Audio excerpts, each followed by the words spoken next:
Ainda em 2009, o presidente Lula encaminhou ao Congresso Nacional um projeto de lei propondo de que todos os crimes de corrupção nesse país seja crime hediondo, e propôs também de que a empresa corruptora seja enquadrada em vários outros crimes, principalmente de multa, porque hoje o único alcance para o corruptor no Brasil, no caso das empresas, é o seu descredenciamento para participação em licitação.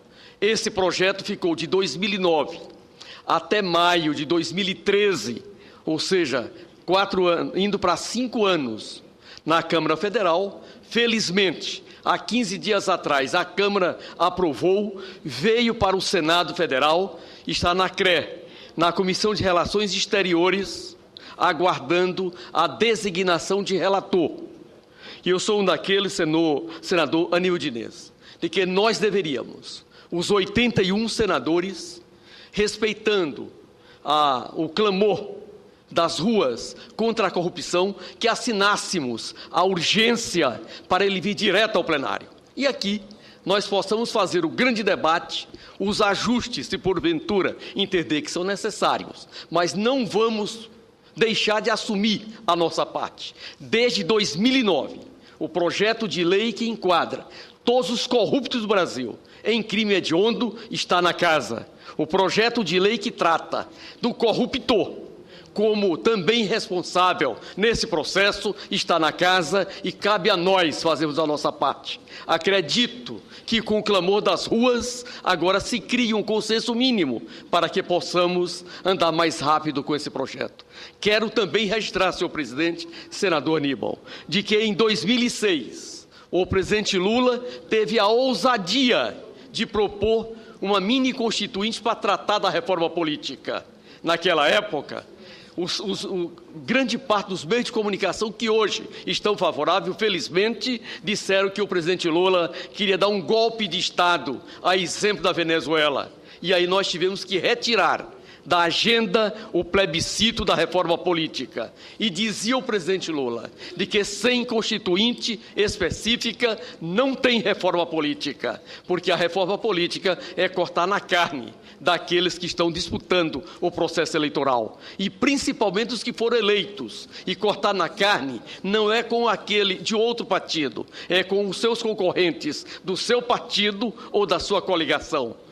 Eu acredito que agora é chegado o momento, mas é bom lembrar de que aqueles que foram candidatos em 2006 a presidente da República ficaram muito mais coniventes com parte dos meios de comunicação que se insurgiram contra a Constituinte exclusiva e que, felizmente, agora despertaram o que é necessário. Quero também registrar de que o Plano Nacional de Educação chegou nessa casa em 2010, está pronto, está tramitando aqui no Senado Federal. E se nós queremos dar uma resposta, aportando mais recursos para a educação, criando 239 estratégias para cuidar da educação desde o primeiro dia de educação até o pós-doutorado, vamos pedir a urgência para agilizar o PNE, porque ali tem um conjunto de ações. E quero registrar de que o PNE foi aprovado por unanimidade na Comissão de Assuntos Econômicos, tendo um grande consenso em torno disso. E algum ajuste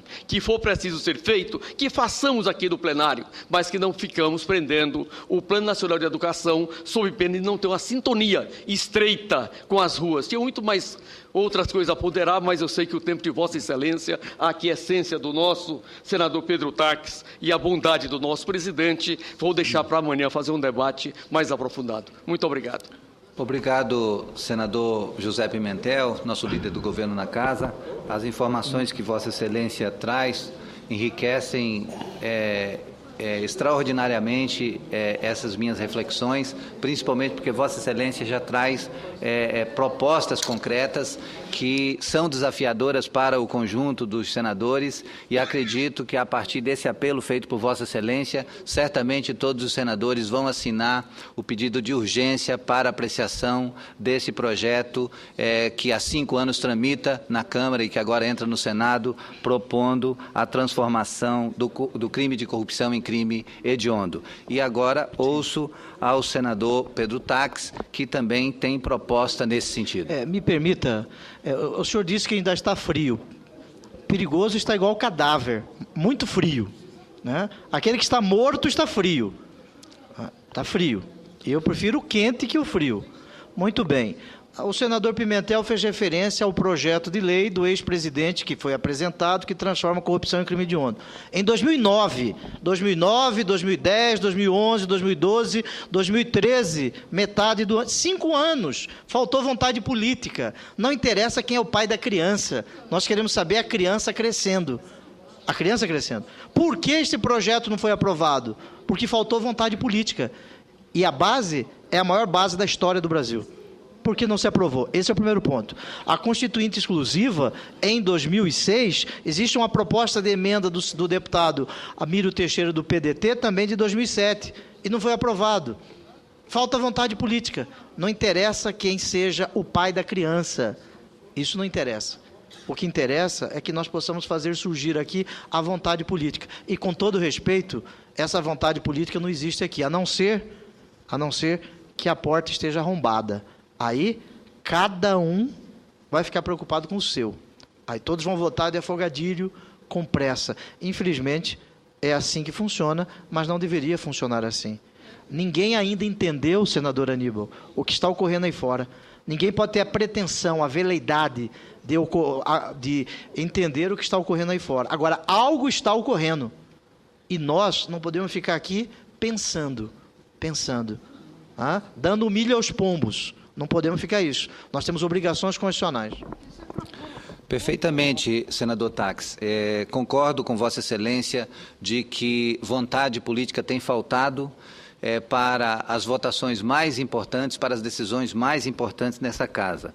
E quando se trata da reforma política, nós sabemos todos os passos que foram ensaiados e não foram dados na atual legislatura nesse sentido. E no que diz respeito ao pensar, ao se reunir, ao conversar, eu diria que nenhuma reunião, nenhuma conversa alongada é prejudicial nesse momento. Eu acho que é preciso que haja mais e mais disposição para o diálogo, para a busca do entendimento de tudo o que está acontecendo e, se propostas forem surgindo no sentido de dar uma resposta ao anseio desses milhares que já passam dos milhões, né, porque chegaram a 2 milhões os que se movimentaram, que foram às ruas, se puder ter respostas concretas que possam ir ao encontro, conseguir dar uma satisfação ao anseio dessa multidão, eu vou me sentir muito realizado se isso porventura vier a acontecer. Mas o fato é que ainda nesse momento eu não consigo imaginar que nada do que esteja sendo discutido aqui no Senado esteja dando resposta concreta ao anseio dessa multidão. Mas, senador Paim, eu gostaria também, ao finalizar esse meu pronunciamento, de fazer uma referência à audiência pública. Nós tivemos uma audiência pública muito importante na última quinta-feira, com a presença do ministro das Relações Exteriores, Antônio Patriota, na Comissão de Relações Exteriores. E ele veio justamente tratar de um assunto que está muito em voga nesse momento, que é relacionada às alianças em que o Brasil tem firmado com os países da América Latina, principalmente o Mercosul, e também com uma outra aliança liderada pelo México, a Aliança do Pacífico, que tem sido dada como um grande avanço em comparação com o que está acontecendo com o Mercosul. E a apresentação do ministro Antônio Patriota foi de muito valor para todos nós senadores, porque pôde mostrar claramente o quanto que o Brasil tem adotado uma postura correta e a sua política de relações exteriores tem sido acertada, principalmente depois do governo Lula e com a presidenta Dilma no atual momento. Então, gostaria de colocar aqui algumas questões relacionadas ao que tivemos no debate com o ministro Antônio Patriota, patriota, que certamente nos ajuda também a entender esse momento das relações políticas internacionais do Brasil, principalmente com os países da América Latina. A chamada Aliança do Pacífico, o novo bloco econômico-comercial, que pretende agregar numa área de livre comércio Chile, Peru, Colômbia, México e Costa Rica, não tem a menor chance de reunir as condições para colocar em xeque o Brasil, o Mercosul ou a Unasul, que mesmo considerados pelos conservadores brasileiros como blocos de economia estatizadas e pouco dinâmicas, que rejeitam as regras do livre comércio, continuam sendo o que há de melhor em termos de aliança regional para a América do Sul e América Latina. Vejo, pela empolgação demonstrada pelos conservadores, alimentada pela grande imprensa a seu serviço, que a crise do capitalismo desregulado ainda não foi suficiente para diminuir o otimismo dos adoradores do capital, para os quais o futuro pertence à Aliança do Pacífico, ao passo que a estagnação, o isolamento e o atraso pertencem ao Mercosul e à Unasul. Bom, antes de mais nada, é preciso observar que qualquer bloco econômico da América do Sul ou da América Latina que não inclua o Brasil não terá maior relevância regional. O Brasil é a sexta economia do mundo e o Mercosul, em seu conjunto, já representa a quarta economia mundial, à frente de gigantes como a Alemanha e o Japão. Em contrapartida, o México, a grande economia da Aliança do Pacífico, é a 14ª economia do mundo. Esses dados são de 2011, e a Aliança do Pacífico, como um todo, representaria a 9ª economia do planeta. Ademais, nenhum país da Aliança chega perto do peso demográfico, geográfico e geopolítico que o Brasil tem hoje no mundo. Alguns argumentam que a Aliança exporta mais que o Mercosul. É verdade. Em razão das grandes exportações do México, fruto essencialmente da sua participação no bloco da América do Norte. Esse bloco efetivamente exporta mais. Porém, os defensores da Aliança do Pacífico não mencionam que a balança comercial do México é deficitária. Entre 2002 e 2011, segundo dados da ALAD, o México acumulou cerca de 72 bilhões de déficit, 72 bilhões de dólares em déficit comercial. Não é muito se levarmos em consideração o volume da corrente de comércio mexicana, mas é algo significativo. Em contraste, o Brasil acumulou no mesmo período um superávit de 303 bilhões de dólares, que muito contribuiu para a superação da vulnerabilidade externa de nossa economia. Outro importante aspecto a ser considerado é que o Brasil e o Mercosul já têm livre comércio ou comércio bastante facilitado com todos os países da América do Sul que aderiram à Aliança do Pacífico. Em alguns casos, há muito tempo. O Chile, por exemplo, formalizou sua associação à área de livre comércio do Mercosul já em 1996, com a assinatura do Acordo de Complementação Econômica Mercosul-Chile, número 35. O Peru, por sua vez, aderiu à Zona de Livre Comércio do Mercosul em 2003, com a assinatura do Acordo de Complementação Econômica Mercosul-Peru, de número 58 de 2003. E a Colômbia, junto com o Equador e a Venezuela, tornaram-se associados do Mercosul em 2004, mediante a assinatura do Acordo de Complementação Econômica Mercosul-Colômbia, Equador e Venezuela, de número 59 de 2004. Ou seja, todos esses países da Aliança do Pacífico e mais todos os demais países da América do Sul, à exceção da Guiana e Suriname, já fazem parte, em maior ou menor grau, da zona de livre comércio do Mercosul. A única grande diferença em relação aos membros plenos do bloco Brasil, Argentina, Uruguai, Paraguai e Venezuela é que eles não fazem parte da União Aduaneira do Mercosul e nem participam de suas instituições políticas. Como resultado dessa integração, as exportações do Brasil para essas nações aumentaram exponencialmente. Para a Colômbia, as exportações brasileiras aumentaram de 638 milhões de dólares em 2002 para 2 bilhões 830 milhões de dólares em 2012.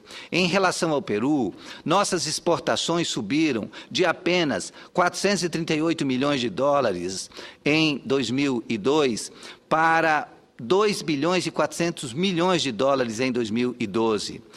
No que tange ao Chile, as exportações brasileiras aumentaram de 1 bilhão e 400 milhões em 2002 para 5 bilhões e 400 milhões em 2011. Diga-se de passagem, o Brasil tem alentado superávites com todos esses países. Além disso, esses países da América do Sul, que participam da Aliança do Pacífico, já têm, por forças desses acordos citados e dos acordos firmados no âmbito da Comunidade Andina, livre comércio entre si. Portanto, a única novidade da Aliança é a proposta de livre comércio entre esses países e o México. Nesse sentido, a Aliança do Pacífico nada mais é, pelo menos por enquanto, do que um acordo de livre comércio entre o México e alguns países remanescentes da Comunidade Andina, já que o Equador, Bolívia e Venezuela não pretendem aderir.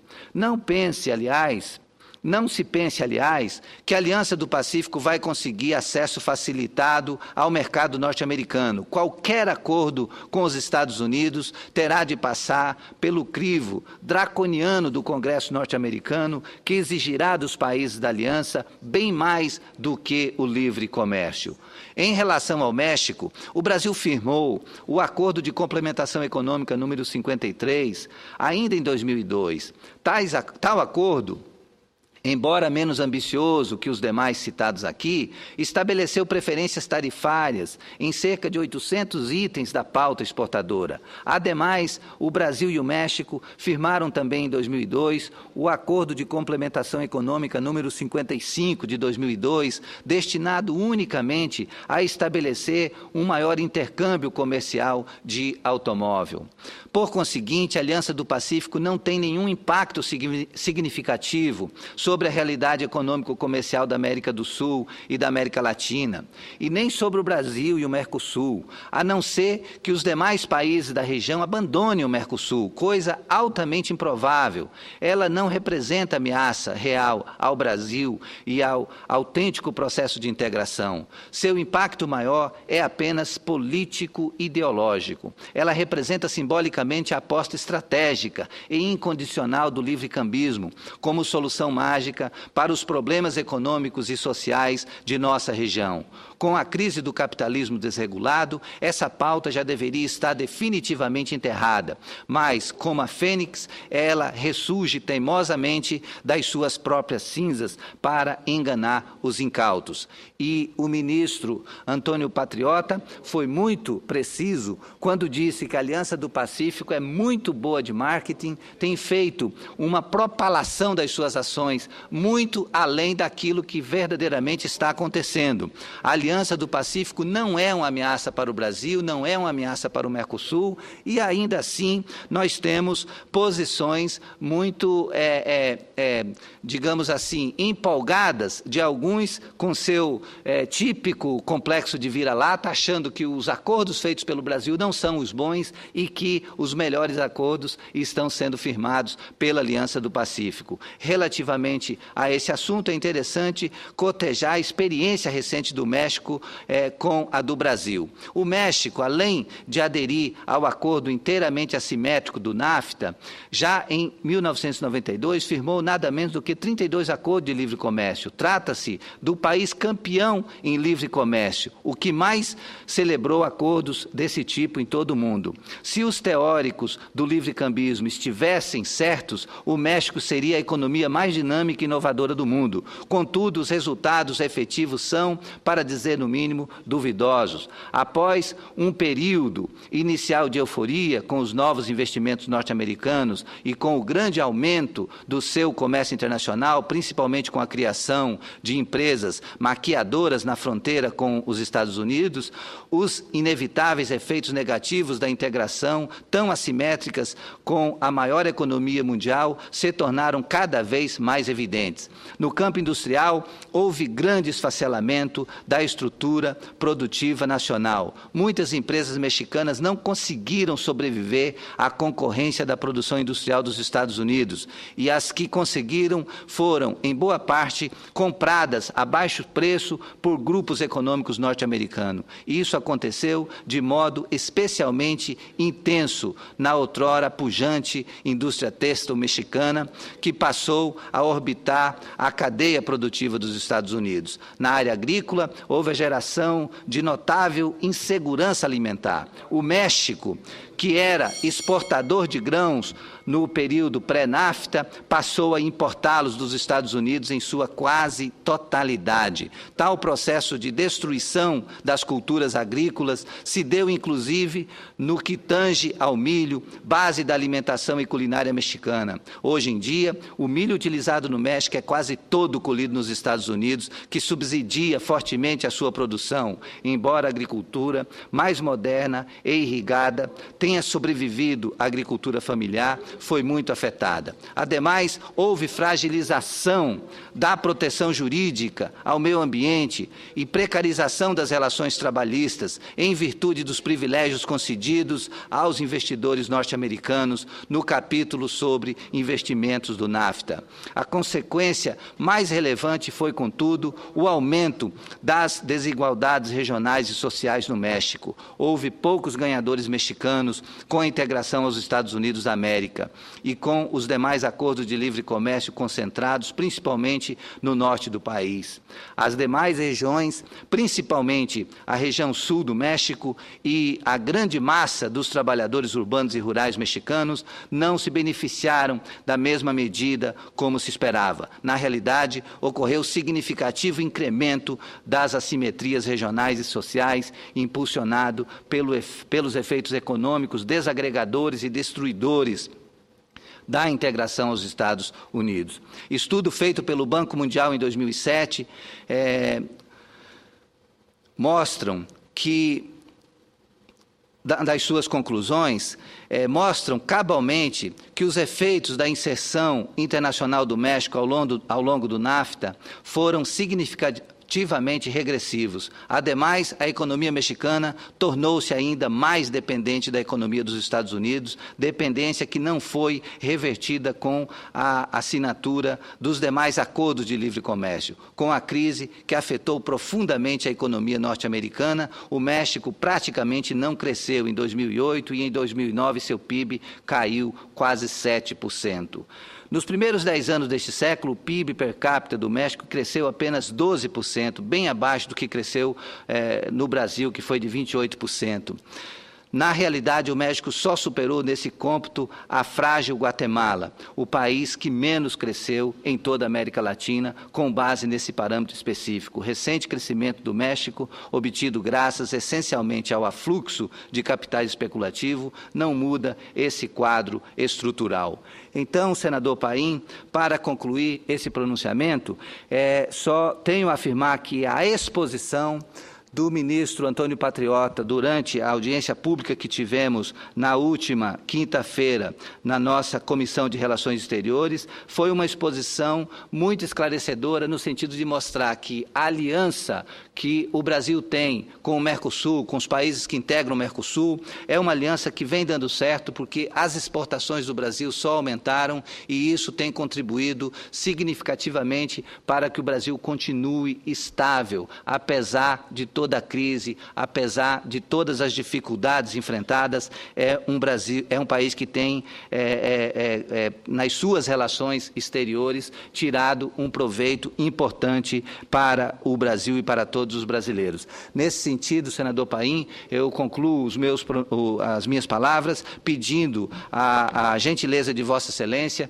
para que seja publicado na íntegra esse pronunciamento, uma vez que ele traz um estudo importante importante sobre essa relação do Brasil com os países da América do Sul e dá certeza para os brasileiros que essa nossa relação com o Mercosul é uma relação muito proveitosa e a gente não deve ficar invejando a Aliança do Pacífico, porque ela não vai nos trazer nenhum proveito que já não seja dado com muito maior sucesso na nossa aliança com o Mercosul. Muito obrigado e gostaria de pedir a Vossa Excelência a gentileza de publicar na íntegra esse pronunciamento. Vossa Excelência, atendendo à forma do regimento, ao mesmo cumprimento pelo pronunciamento, fazendo uma reflexão sobre os movimentos em todo o Brasil e fortalecendo também na sua fala o nosso Mercosul. Passamos a palavra nesse momento ao senador Ivo Cassol, pelo tempo necessário para o seu pronunciamento. Dá certeza que o senador Inácio Arruda vai aguardar, ouvindo atentamente a sua fala. Obrigado, senhor presidente, senhoras e senhores senadores. É com alegria que, mais uma vez, nesta segunda-feira, utilizo a tribuna dessa casa, especialmente quando o Brasil, os nossos jovens, não só os nossos jovens, mas a população em termos gerais, foi às ruas se manifestar, especialmente com aquilo que já estava entalado e tinha que colocar para fora o grito de guerra. Essas cenas nós já assistimos, nós já convivemos, nós já vimos, e todo mundo se recorda. Isso aconteceu no passado. Aconteceu no passado, em outros governos, e muitos deles, no passado, foi feito por uma questão política, por briga de poder, por briga de espaço. Na época, nós não tínhamos a facilidade que hoje tem a internet, que hoje tem a facilidade de comunicação entre todos os usuários nos 4 cantos do Brasil e, da mesma maneira, nos 4 cantos desse grande universo.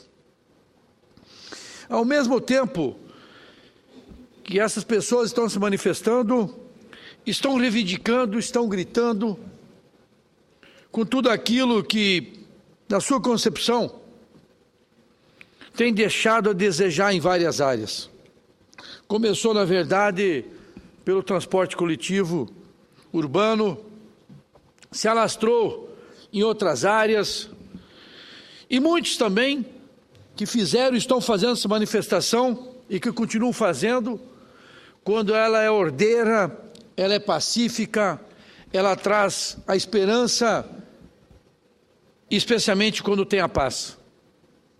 A exemplo disso, quero aqui, senhor presidente, senhoras e senhores senadores, parabenizar o povo do meu estado de Rondônia pela manifestação que fizeram na última quinta-feira em Porto Velho, em alguns municípios do interior. Foi uma manifestação pacífica, ordeira, reivindicando também o que é de direito de cada um. Então, parabéns aos meus irmãos rondonienses, as irmãs rondonienses que foram às ruas e, num exemplo e num processo democrático civilizado, deram exemplo para o Brasil. Mas também aqui, quero aqui também parabenizar os demais estados da federação, que a maioria dos manifestantes se manifestaram e a manifestação foi pacífica, foi ordeira.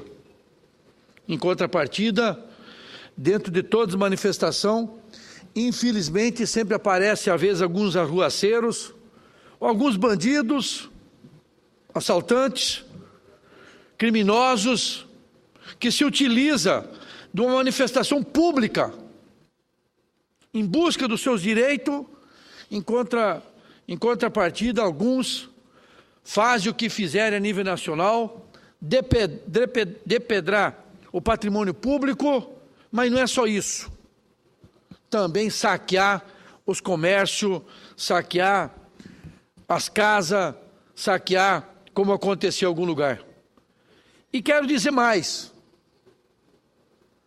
os que forem à rua e os que estão indo para a rua de cara limpa, mostrando a cara para a população, desses nós temos que erguer os braços e dizer parabéns a vocês. Vocês querem o melhor para os nossos filhos. Vocês querem o melhor para a nossa família. Mas aqueles que usam capu, que esconde a sua cara, utiliza de um espaço, de um movimento, quando temos 99,9% de pessoas decentes e sérias. Esses que vão encapuzado, a polícia tem que e precisa continuar coibindo, porque é inaceitável. Porque, infelizmente, são pessoas de má índole que estão se utilizando dessa manifestação para se beneficiar a si próprio, destruindo patrimônio público ou destruindo, ao mesmo tempo, patrimônio particular. E aí eu pergunto, a senhora, os senhores que estão assistindo em casa, ou no comércio, em todo lugar, vocês que estão aí, de repente, dizem, mas o que esse senador está falando? Ele está contra a manifestação? Não, eu estou a favor da manifestação, pacífica, ordeira. Mas eu pergunto para vocês, a senhora, o senhor, vocês concordariam que passasse alguém agora em frente à sua casa, em frente ao seu estabelecimento, quebrasse seus vidros, queimasse seu carro, roubasse seu computador, levasse embora a sua geladeira? Você aceitaria? Com certeza que não. Com certeza que não. Então o que eu estou dizendo aqui é isso. Eu sou a favor da manifestação pacífica e ordeira. Eu sou contra esses desmandos. E aí os governadores de cada estado e a presidente do Brasil precisa sim colocar a polícia, separar esses maus elementos e punir na forma da lei. Para que eles não estraguem e não prejudiquem os demais que estão reivindicando um direito e uma expectativa que é da sociedade. Por mais que tenha expectativa, aqui na CAI, amanhã, de aprovar um projeto de lei, um PLS 310/2009, um projeto autorizativo para diminuir o imposto. O que eu não consigo entender, e aí eu fico triste, é porque existe isenção de imposto de ICMS para quem anda de avião. E quem anda de avião é a classe média alta. Quem anda de avião é quem tem condições. Mas quem anda com transporte coletivo, municipal, urbano ou intermunicipal, paga impostos. Eu dou um exemplo para o meu estado de Rondônia. Era 17% ICMS do transporte intermunicipal. E nós abaixamos, se eu não estou enganado, para 8%. Abaixamos para 8%. E com isso, os preços da passagem continuam o mesmo. Mas eu vejo também o grito, nos 4 cantos do Brasil, que o pessoal está gritando a diferença e o aumento que teve nas passagens urbanas, nos coletivos. Mas muita gente está deixando de gritar nos 4 cantos do Brasil as passagens intermunicipal, as passagens interestadual. Vou dar um exemplo. Quando nós saímos do governo em 2010, a passagem de Rolim de Moura a Porto Velho era R$ 75,00. A passagem de Ji-Paraná a Porto Velho, se eu não me engano, era R$ 50,00. Hoje, 2 anos e meio depois, a passagem de Rolim de Moura a Porto Velho, intermunicipal, é R$ 104,70. Aumentou quase 40%. A passagem de Ji-Paraná, R$ 73,00. A passagem de Cacoal, R$ 93,00. Vilhena a Porto Velho, R$ 139,00. Em dia de promoção da Trip, você embarca de Ji-Paraná, você embarca de Vilhena, de Porto Velho para Vilhena para Ji-Paraná, nesse mesmo valor. Então, portanto, o grito está nos 4 cantos. Infelizmente, tem governo que tem subestimado a inteligência do nosso povo. E aí, o que não dá para entender? Dá incentivos fiscais para as companhias aéreas, eles ganharam na justiça, mas ninguém nesse Brasil teve coragem de entrar na justiça para derrubar o ICMS dos que ocupam, dos que andam no transporte coletivo urbano ou estadual ou municipal, os coletivos nos 4 cantos desse país. E quem anda de ônibus? É quem não tem carro. Quem anda de ônibus, quem tem dificuldade. Quem anda de ônibus é quem precisa de ir para o trabalho, pegando 3, 4 ônibus. E esse custo, infelizmente, deixa muitas vezes de comprar 1 litro de leite a mais, 1 quilo de carne, ou ao mesmo tempo comprar uma roupa para os seus filhos. O que me entristece é ver a continuação da isenção, de imposto para quem compra um carro. Eu tenho batido aqui a tecla, não é de agora, desde a época que eu fui governador. É inadmissível, é inaceitável, gente. Não dá para aceitar. Quem compra caro tem dinheiro. Ah, você não está concordando porque está aí, porque comprou um carro, você tem dinheiro. Comprou um carro, bota 3 contos a mais. Vamos usar esse dinheiro da diferença. Porque o imposto de carro é a mesma coisa que quem fuma. Tem que pagar mais imposto, está pagando bastante. Quem bebe, também do mesmo jeito. Quem bebe bebida de álcool, também tem que pagar mais imposto. Agora, quem compra 1 litro de leite e paga imposto, é inaceitável. E 1 litro de leite, gente, infelizmente, para o agricultor, ele é mais barato do que uma garrafinha de água. E olha, o litro de leite, a diferença que tem para nossas crianças, especialmente na sua amamentação e a saúde de cada um.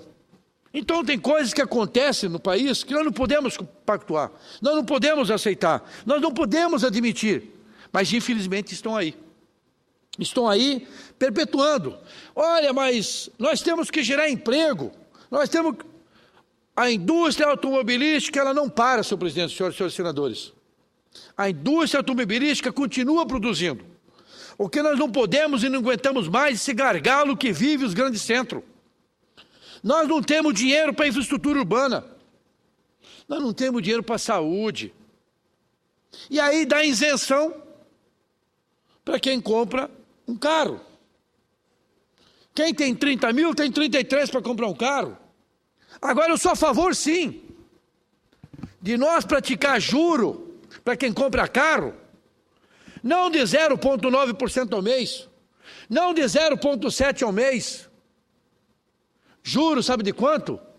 0,2%, 0,1%, ou praticamente nada de juro, como tem algumas montadoras vendendo carro, sem cobrar juro nenhum, para que possa fomentar o comércio dos veículos em torno, para incentivar e motivar a geração de emprego e incentivo do consumo. Mas tem que ser, na prática, diminuindo o custo. Com certeza, qualquer um que está me ouvindo aqui vai ter uma compensação muito maior, porque 1% de juro ao mês, 1% de juro ao mês, em cima de 100 mil, é R$1.000 no final do mês. Então, portanto, se conseguirmos termos uma redução em cima de quem consome e vai adquirir o veículo com juros subsidiado, com certeza, é igual nos Estados Unidos, é 0,5% ao ano. Vamos dizer que da mesma maneira foi feito há poucos dias atrás. E eu boto eu aqui como consumidor. O governo federal incentivou que quem comprasse caminhões, máquinas da indústria e veículos novos, pagavam um juro de 2,5%. Eu, Ivo Cassol, empresário,